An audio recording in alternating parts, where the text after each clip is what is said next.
नमस्कार। भारत का लोकतंत्र ये सिर्फ संसद की दीवारों में नहीं गढ़ा गया है, बल्कि इसे असल शक्ल मिली है सुप्रीम कोर्ट के बड़े बड़े फैसलों से। तो आज हम उन्हीं ऐतिहासिक फैसलों की कहानी में उतरेंगे। वो फैसले जिन्होंने सिर्फ कानून नहीं बदला, बल्कि हम सबके अधिकारों की एक लक्ष्मण रेखा खींची और हमारे देश को वैसा बनाया जैसा आज हम उसे देखते हैं। और ये बात बिल्कुल सही है। सुप्रीम कोर्ट के फैसले सिर्फ कुछ अदालती दस्तावेज नहीं है। जरा सोचिए, ये हमारे संविधान की वो धड़कन है जो उसे कागज के पन्नों से निकालकर हमारी रोजमर्रा की जिंदगी का हिस्सा बनाती हैं।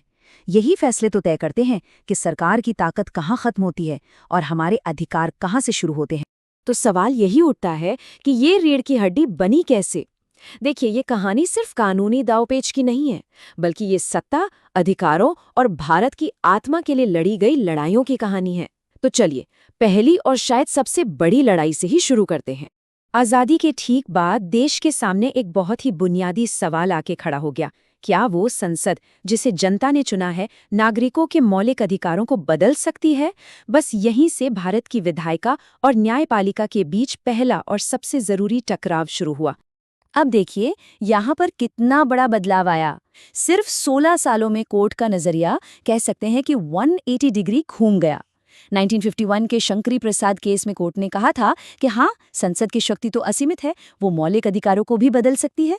लेकिन फिर आया 1967 का गोलकनाथ केस और कोर्ट ने अपना ही फैसला पलट दिया। साफ साफ कह दिया कि नहीं, मौलिक अधिकार तो इतने पवित्र हैं कि संसद उन्हें छू तक नहीं सकती। जाहिर है, इस एक फैसले ने देश को एक बहुत बड़े संवैधानिक संकट में लाकर खड़ा कर दिया। तो संसद और न्यायपालिका के बीच ये जो टकराव था, वो अपने चरम पर पहुंच चुका था। और इसका समाधान निकला एक ऐसे मामले से जिसने भारतीय संविधान के इतिहास को हमेशा के लिए बदल कर रख दिया, केशवानंद भारती केस।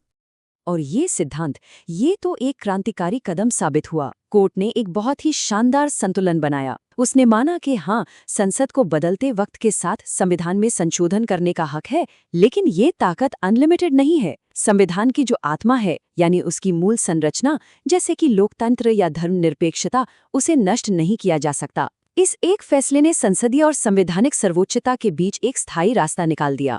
लेकिन इसके बस कुछ ही साल बाद न्यायपालिका अपने सबसे अंधकारमय दौर से गुजरी। इमरजेंसी के दौरान एडीएम जबलपुर मामले में सुप्रीम कोर्ट ने बहुमत से ये फैसला सुनाया कि आपातकाल में सरकार किसी भी व्यक्ति के जीवन और स्वतंत्रता के अधिकार को छीन सकती है और नागरिक अदालत का दरवाजा तक नहीं खटखटा सकते। इस फैसले को अक्सर भारतीय लोकतंत्र पर एक काले धब्बे की तरह देखा जाता है, लेकिन उस अंधेरे में भी उम्मीद की एक किरण थी। Justice HR. खन्ना, उन्होंने बहुमत के फैसले का विरोध किया और अकेले खड़े होकर कहा कि जीवन और स्वतंत्रता का अधिकार सरकार की देन नहीं है, जिसे इमरजेंसी में भी छीना जा सके। उन्हें इस असहमति की कीमत चुकानी पड़ी, लेकिन आज उनके इस काम को संवैधानिक नैतिकता के सबसे साहसिक कामों में से एक गिना जाता है। इमरजेंसी के बाद ऐसा लगा जैसे सुप्रीम कोर्ट ने खुद को फिर से खोजा हो, खुद को फिर से परिभाषित किया।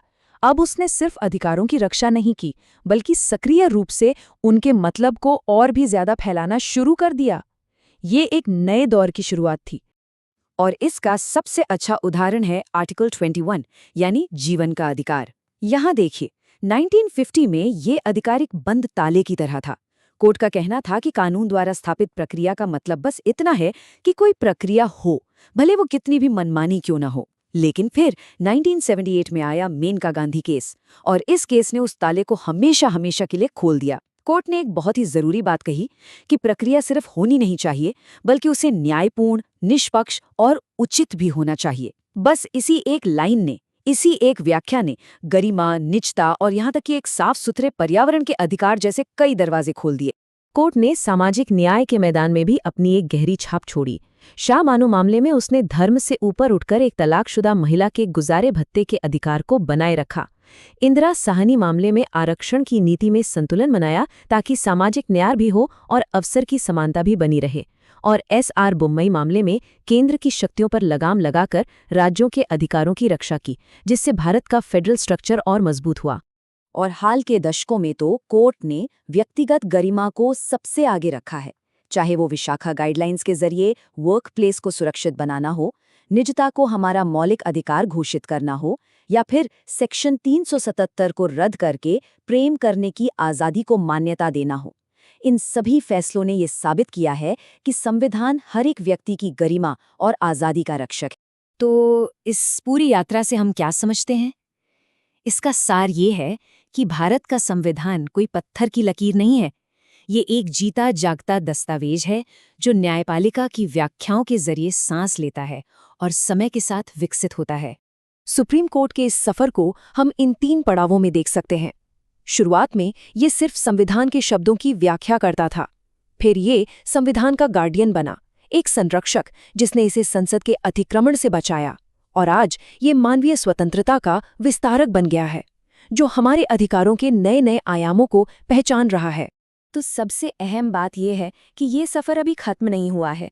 जैसे जैसे हमारा समाज बदलेगा, नई टेक्नोलॉजी आएगी, नई चुनौतियां भी सामने आएंगी, और सवाल हमेशा यही रहेगा, भविष्य में संविधान का ये संरक्षक हमारे मौलिक अधिकारों की रक्षा के लिए किन नए सवालों से जूझेगा। इसका जवाब ही भारत के लोकतंत्र का आने वाला कल तय करेगा।